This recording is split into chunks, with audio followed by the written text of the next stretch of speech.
So this is a meeting of the City of Urbana's Tax Increment Finance Joint Review Board, going by the amended agenda. It's Tuesday, February 2nd, 2021. I'd like to call this meeting to order as a member, a government member of this group. Who's taking roll? Darius. Okay. Do we do roll call on this one? We had introduction of members, so it can be either way. Okay, let's just have members introduce themselves then. John Dimmitt, Urbana School Board. Okay. Jim Bartlett, Urbana Park District. And Michael Walker, also Urbana Park District, so we're doubly represented, but will not double vote. Okay. I'm the county executive. So Darlene Kleppel from the county. Wayne Williams, you there? Wayne Williams, Cunningham Township. Okay. We 1, don't. 2, 3, 4, and I'm 5. Okay. Any other member organizations represented? Kathy, you should speak up. I'm Kathy Larson from the Champaign County Regional Planning Commission. I'm more here for Enterprise Zone, but both. Yeah. Okay. Okay. Any other government members present? Okay. And then let the record reflect that we have Ken Beth, attorney, William Kolchowski, city staff, Carol Mitten, city administrator, Lori Pearson, staff, Darius White, staff, Bill Brown, Dennis Roberts, city council members, Tina Stover. Tina, are you representing, you're a member of the public, correct? Yes. Okay, good. Okay. First item of business is we need to select the public member by majority vote. So I'll need, I believe, yes. Yeah, also, I didn't hear Jing Lin. There's someone named Jin Ling. Jing yes. Lin. Oh, Can hi, you hear Jing. me? Yeah, we can hear. Are you a member of the public? Staff. Okay, yeah, I'm sorry. I just didn't, she didn't get her name called. No. And Michelle Wright joined us from MTD. Good. Okay. Hi, sorry, I'm a little late. Find the link. Good here. Great. Thank you. All righty. So first we need to vote and select on a public member by the governing members. Is there a motion on the floor to nominate a public member? I would like to nominate Tina Stover. Okay. Motion by John Dimmitt. Is there a second?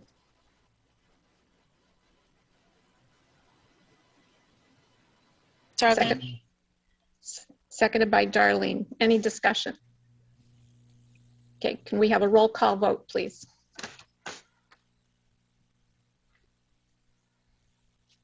And the roll call is required by the governor's COVID executive orders.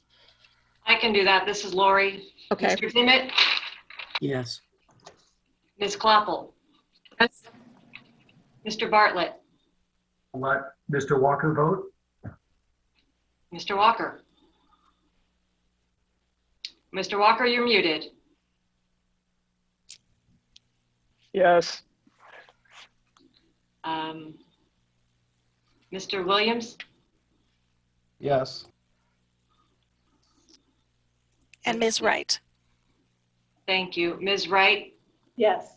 And Ms. Marlin? Yes, that motion passes. Before we leave this topic, I would just like to put 2 cents in that I think that the community member should be someone that's interested in serving for a long time, because as we've indicated, this group only meets once a year. And I think having the community member being reasonably able to partake in the discussions and business, they should be a little bit more familiar with this than just being nominated and put on the board for 60 minutes and then we move on to the next year. I'd like to see some continuity. Okay. Thank you. Any other discussion? Okay.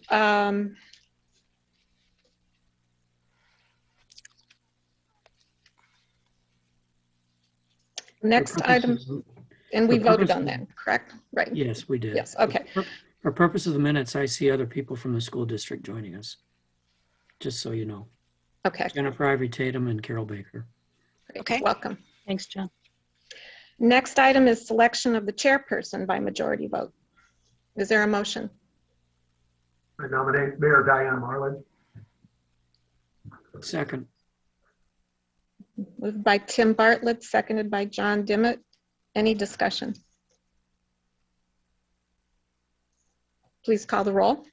Mr. Dimmitt, Yes. Ms. Kloppel, Yes. Mr. Bartlett or Mr. Walker? Which, Mr. Walker. I vote yes. thank you. Mr. Williams, Yes. Ms. Wright, Yes. Ms. Marlin, Yes.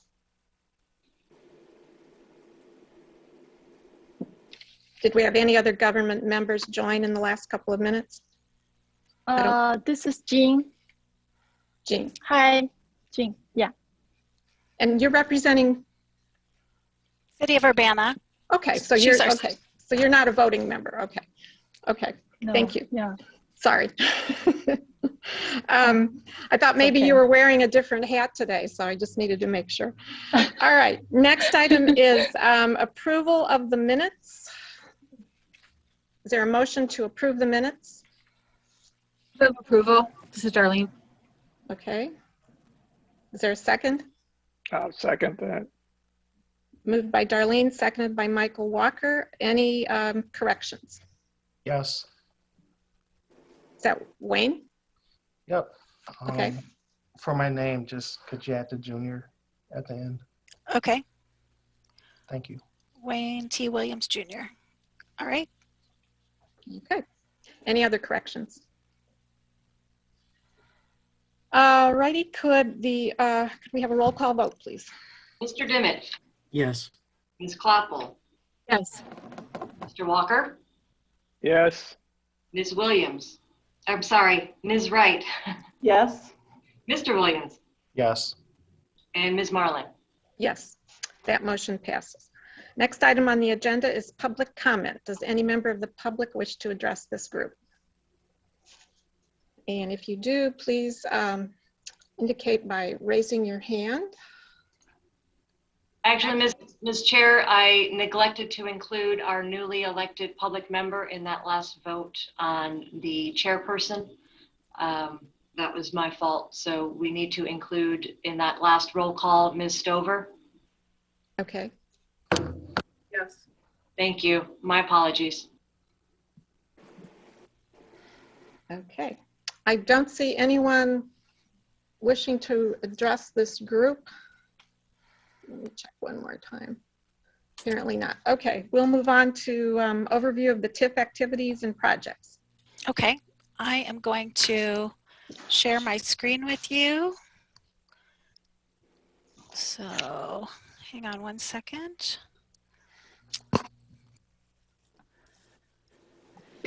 Okay. I am Steph McMahon. I am the interim economic development supervisor and also the TIF administrator for the city. And today I wanted to go over some of the activities for fiscal year 2020 in our TIF districts. You should have your report in your packet, so a lot of this will follow along with that if you so choose.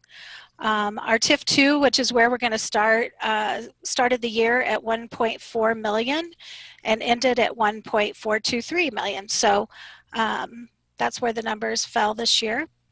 Some of the activity was that we made our final payment on the Patel Law property. This was a 2009 project that renovated a gas station into professional office space.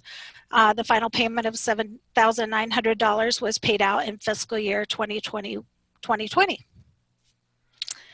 We also paid out $168,000 to 5 Points Northwest. This was a 2005 project where the developer constructed 15,000 square foot of retail space and facilitated the development of 4 outlots. Payments will continue on this development project until the end of TIF 2, which will be in 2022. There was a debt service payment of $928,000 on the Boneyard Creek project, which opened to the public in 2025. These debt service payments will continue until the end of life for TIF 2. Official Cuts was a small business that opened and received a business development grant, and a small barbershop owned by Dwayne Hubbard, and we supported them with a small business grant to get started. And then remaining funds were spent on legal, marketing, personnel services for staff to administer the TIF, and activities for the UBA and the arts. Moving into TIF 4, it started, the beginning balance was 2.2 million and ended at 2.6 billion. Can I interrupt for a second, please? Sure. So do you anticipate there being a fund balance in this when it closes in 2022, TIF 1? We haven't, TIF 1 we're going to talk about, and I'll get to that. I think it's TIF 2. And yeah, we were just talking about TIF 2. I don't have that information yet, but I will definitely check into that and can let you know. If TIF 2, I meant, yeah. Sorry. I'll check into that for you, John. And I have a quick question about 2. Sure. Do we have the 2020, fiscal year 2020 numbers? That's what these are. It said fiscal year 19. Oh, that is an error on my part. These are 2020 numbers. I updated the numbers, but I didn't update the year, so I will do that. Thank you, Wayne. I've been a little frazzled. So these are 2020 numbers, and I can send you an updated copy of this report and of the paper report. So I apologize. Some of the projects we paid out in 2020 were payment to Creative Thermal Solutions, which was a 2010 project where a developer created a research park with 5 buildings out on Anthony Drive. We will have one final year of payments on this next year. The Interchange Properties, which was assigned over to Napleton Auto Group, had a payment out of TIF of $110,000. And this will receive 1 full year payment pending and half of another year. So we're not quite done with this project also. TIF 4, we had continued infrastructure expenses for Airport Road West, which was updated. And per intergovernmental agreement, $247,000, 403 to the Urbana Park District for improvements falling under the intergovernmental agreement. There were also some legal and marketing promotional expenses that also fell under TIF 4. Another project that was mentioned last year, JXE Enterprises, which was a semi-truck service and parts development. That project did finish, but it wasn't paid out until after fiscal year 2020, so that payment will show up next year, but that project is complete now. For Central TIF 2020, again, I'll update these, started the year at a $60,000 balance and ended at negative $82,000. The Central TIF sees most of our small business development and opening grants, and so I wanted to run through a few of those, and I actually included dates because I don't know about you, but 2019 seems very far away at this point. So fall of 2019, Baldoradas opened in Lincoln Square Mall and received a grant. Yellow Canary also received a grant, and unfortunately they were a casualty of COVID and have since closed. Hex Nest received a final payment in 2019, and unfortunately they have since closed. In the fall of 19, Analog Wine Library had their official grand opening, and they received a small grant. Bohemia expanded into home decor and furniture in the back of the store, and we also supported them with small business grants. And this picture is going to make you want to get together again. This was at Soul Care, which is located in the PNC building. They had a grand opening and ribbon cutting also in 2019. Transcendence Media came to town and opened their new business in our community. Karma Trade, which started in the basement at CoLab, and this picture is their new expanded space at Analog Wine Library. They recycle clothing and are doing well with mail order through the COVID now. Stango Cuisine expanded at Lincoln Square Mall. Best of Africa Food Store expanded in early 2020, and the picture on the right is an award they received from the state of Illinois for Family-Owned Small Business of the Year. And this is a small business, Septier, that's located in CoLab, a small engineering problem-solving firm that's developed this drop-ear box where people can have contactless transactions. So he builds and engineers these boxes where people can put a product inside and then assign a code to their customer who can come and unlock the box and get what they need without exposing each other. The Cohen Building, Dan Maloney is still working on renovation of that. We paid out our first payment of $111,000 this year for phase 1, which was the elevator being completed. We're expecting to have a second payment in 2021 for a sprinkler system going in. The city did issue Dan a failure to commence on a couple of the phases of the project, so that redevelopment agreement is being revisited and may be changed in the future. So we'll keep you posted on that. The Analog Wine Library, which was a 2015 project, submitted final expenses and was reimbursed for those at $18,000. Culver's was a 2019 project. That's a typo on my report also, but eligible expenses weren't submitted and reimbursed until 2020. They participated in the city's TIF redevelopment incentive program that we call TIF RIP, and they maxed that out at $25,000. Fish Alley, which is this tall building owned by Elizabeth Hunter. She also received a TIF RIP for renovating the upper story into living space. And based on the percentage of her expenses turned in, she was reimbursed $10,600. Soul Care, the business we saw earlier getting small business grants, also applied for and received a redevelopment grant, TIF RIP for changes made inside their space, inside the PNC. And the Independent Media Center entered into a TIF RIP agreement with the city in early 2020 for changes they're making to the inside and the exterior of the building. So this was an initial payment for expenses and receipts that they submitted. Some continuing projects in the Central TIF, the Landmark Hotel, the city signed an extension with them, so they are now required to start construction by July 1, 2021. And so we're hoping to see some activity around this property as weather warms up and get them officially started on construction for this project. 200 Vine, the 43-unit apartment our townhome project in the city, which is the first residential development in 15 years, stayed on schedule with construction really well this year. They are 3 of the buildings in this development have received certificates of occupancy. Green Street Realty is marketing the property now, and as of yesterday, they've signed 2 leases, the first of which intends to move in by May 1st. So as the construction winds up, we'll see more residential activity around this property. And then additional funds were spent out of TIF, Central TIF, on marketing, public arts, and personnel services. This is a new mural that went up in the downtown this past season. And Central TIF also had some small infrastructure projects too that were expensed to the TIF. TIF 1 2020 is started the balance at $82,000 and had an in balance of $84,000.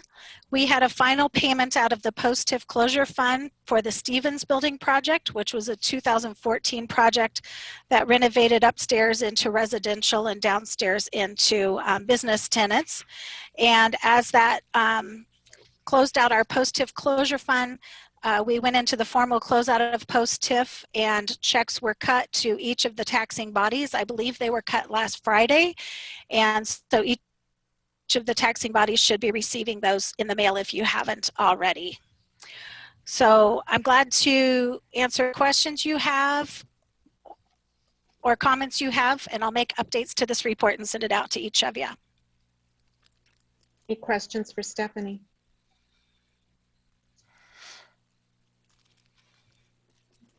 Stephanie, this is Michelle Wright. Yeah. I do have one question. The 200 South Vine Townhomes project, is that residential only? There's no other retail or office space involved? Yes, it's residential only.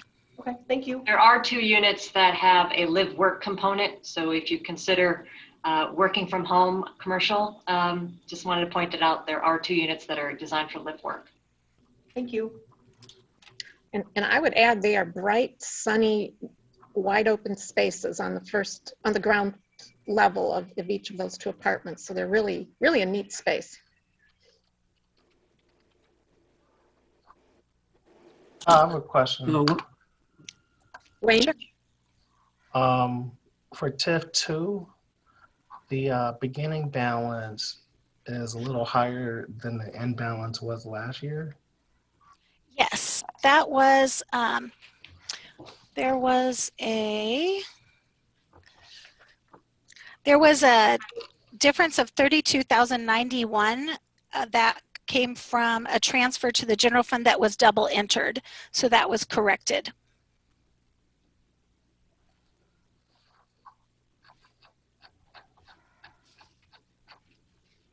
I'm still fairly new to the whole government world. I started in 18. So one quick question that may be obvious to everybody.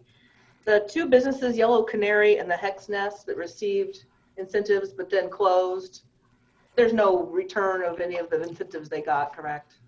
No, the small business development grants and business opening grants are kind of, it's a program that we help them get started. They have to turn in eligible costs that equal the amount of the funds that they receive, and it's just a jump start to get them going. We are taking a look at the program to maybe put a little more diligence into that, but we also want to be flexible in helping these young new entrepreneurs get started.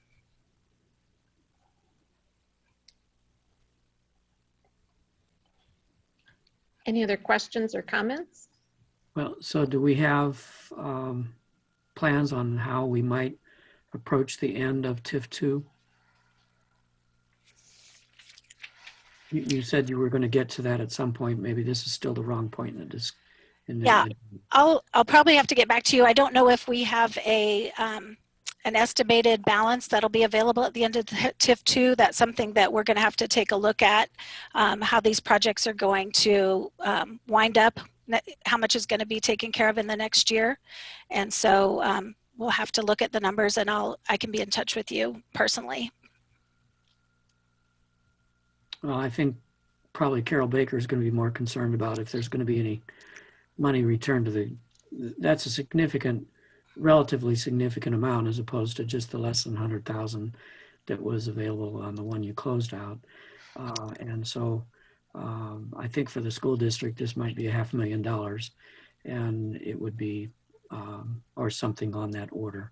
So I'm just trying to anticipate if that is revenue that might be heading our direction towards the end of fiscal year 22, or if it's otherwise programmed.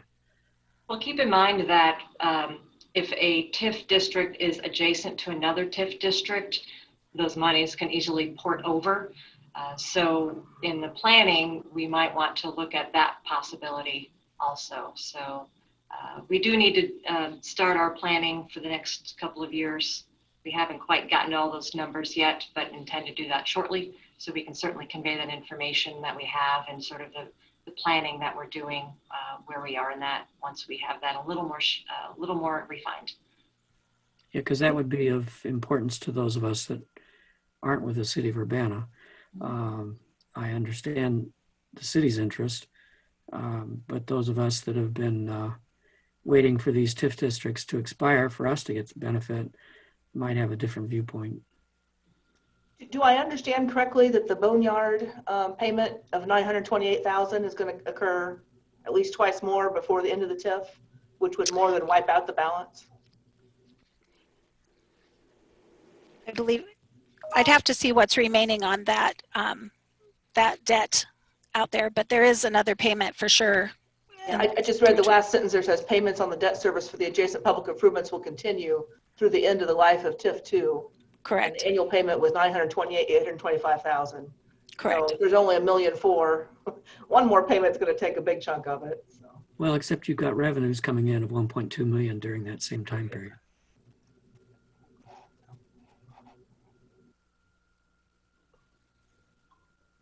Just something that we need to anticipate and think about as we move forward. I'm not being, give us our $500,000 so we can run.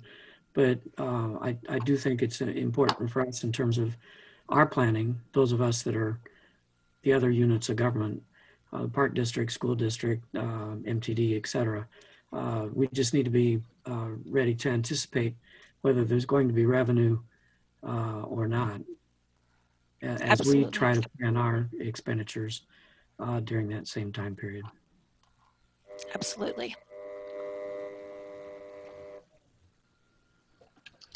Any other comments? Wayne? Do you guys, and this may sound funny coming from the assessor, but do you guys keep track? Okay, so TIF 2 is expiring year after next. Do you guys kind of keep track of how much EAV, extra EAV will be available? We're going to talk about that a little bit more in my next presentation, which is the enterprise zone. Okay. So maybe that'll answer some of your questions. Wayne, we do at the school board. We know how much EAV has been captured for the TIF and how much we would expect to come back on our tax rolls.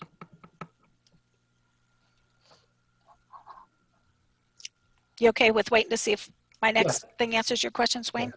Okay. Any other questions?